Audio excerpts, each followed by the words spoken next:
TMC नेताओं ने ममता और अभिषेक बनर्जी की टेंशन और बढ़ा दी है, क्योंकि अभिषेक बनर्जी और कल्याण बनर्जी पर हमले के बाद ममता बनर्जी की बुलाई गई बैठक में 80 में से सिर्फ 20 विधायक ही पहुंचे। जबकि हालिया चुनाव में ममता बनर्जी की पार्टी के 80 विधायक जीते हैं, लेकिन मीटिंग में 60 विधायकों के ना पहुंचने से टीएमसी में टेंशन फैल गई। क्योंकि चुनाव के बाद हिंसा, बुलडोजर एक्शन के साथ ही फेरी वालों पर एक्शन को लेकर ममता पूरे बंगाल में धरना देने वाली हैं, जिसको लेकर मीटिंग में जब विधायक नहीं पहुंचे तो पार्टी प्रवक्ता कुणाल घोष ने कहा कि विधायक अपने इलाके में पार्टी के प्रदर्शन को लेकर तैयारी कर रहे हैं, इसलिए वो मीटिंग में नहीं आए, जिसकी जानकारी उन्हें पहले दे दी गई थी।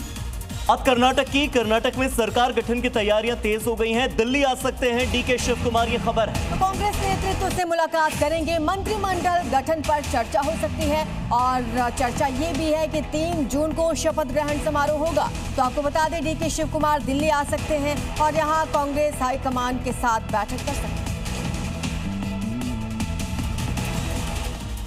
इन्हीं मुद्दों को लेकर कांग्रेस हाईकमान से चर्चा के लिए आज डीके शिव कुमार दिल्ली आ सकते हैं। दिल्ली में बुलडोजर एक्शन लगातार जारी है और इसी बीच ये बड़ी जानकारी है, शालीमार बाग में बुलडोजर एक्शन हुआ। अतिक्रमण के खिलाफ बुलडोजर दौड़ा है। लगभग 150 अवैध निर्माण जिस पर एक्शन हुआ है। नोटिस अवधि समाप्त होने के बाद ये एक्शन लिया गया है। सड़क चौड़ीकरण का अभियान, इसके तहत एक्शन लिया गया। सरकारी जमीन से कब्जा हटाया जा रहा है। हाईकोर्ट का आदेश और 150 अवैध मकानों को चिन्हित किया गया था। कल बुलडोजर कार्रवाई शुरू हुई। एक्शन आज भी जारी रह सकता है।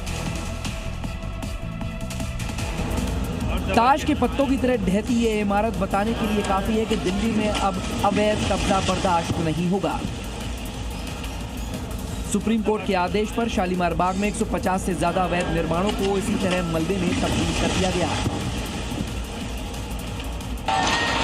इस 8 एकड़ की जमीन का मुआवजा 1980 में ही मिल चुका था, लेकिन यहाँ अवैध आशियाने खड़े कर दिए गए। जब पैरामिलिट्री फोर्स के कड़े पहरे के बीच पीला पंजा गरजा तो सालों का अवैध साम्राज्य चंद सेकंड में ही मिट्टी में मिल गया।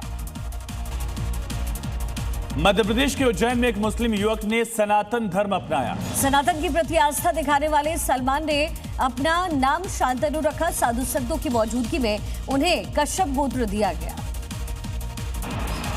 सनातन धर्म की पद्धति और रीति रिवाजों से प्रभावित होकर धर्म नगरी उज्जैन में एक युवक ने मुस्लिम धर्म छोड़कर सनातन धर्म में वापसी की। शहर के मोहन नगर निवासी सलमान खान ने शिप्रा नदी के तट पर विधि विधान के साथ सनातन धर्म ग्रहण किया। सनातन धर्म अपनाने के बाद सलमान खान का नया नाम शांतनु कश्यप रखा गया। सलमान के मुताबिक सनातन धर्म करने को लेकर उसका घर में विरोध हुआ। बजरंग दल कार्यकर्ताओं के सहयोग से उसकी सनातन में वापसी हुई। और बड़ी खबर है, कोडीन कफ सिरप से जुड़ी हुई आरोपी शुभम को भारत लाने की तैयारी शुरू की गई। शुभम के साथियों को भी लाने की तैयारी तेज कर दी गई है। यूपी एटीएस ने यूएई को अरेस्टिंग की लिस्ट भेजी है, जिसके बाद ये बड़ी कार्रवाई हो रही है। तो शुभम पर आरोप है कि कोडीन कफ सिरप कांड का एक तरह से सरगना है। कई गंभीर आरोप से लगातार पुलिस उसके ठिकानों पर दबिश भी दे रही थी, लेकिन वो विदेश में छिपा हुआ है। और अब देखते हैं देश की राजधानी दिल्ली से जुड़ी हुई इस वक्त की 5 बड़ी खबरें। दिल्ली के साकेत इलाके में 5 मंजिला इमारत गिरने से 6 लोगों की मौत हो गई और कई लोग घायल हुए हैं। इस बुरे हादसे में लापरवाही बरतने के आरोप में 2 इंजीनियर्स को सस्पेंड किया गया। मुख्यमंत्री रेखा गुप्ता ने मजिस्ट्रेट जांच के आदेश दिए।